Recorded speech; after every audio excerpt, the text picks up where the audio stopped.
আজকে ভোরবেলা আমাদের পাট জমি করছে, ওই জমিতে গেছি, গিয়ে কটা পাট শাক তুলে নিয়ে এসেছি। ভাবছি এই গরমের মধ্যে পাট পাতা দিয়ে ঝোল রান্না করবো। পাট পাতাগুলোকে ভালো করে এভাবে বেছে নিচ্ছি।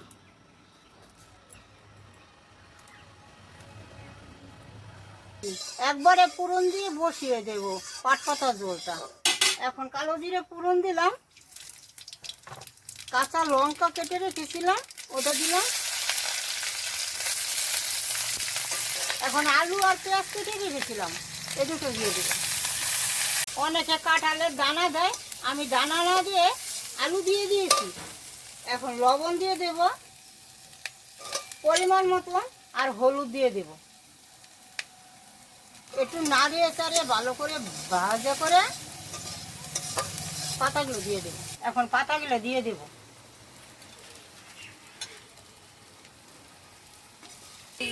পাট পাতাগুলো ভালো করে কষিয়ে দেখবেন পাতাগুলো অনেকটা নরম হয়ে গেছে, তখন জল দিয়ে দেব। পরিমাণ মতন জল দিয়ে ঢাকা দিয়ে দিবেন। ঢাকনাটা তুলে দেখে নেব আলুটা সিদ্ধ হয়েছে কিনা। সিদ্ধ হয়ে গেছে, এখন নামিয়ে দেব।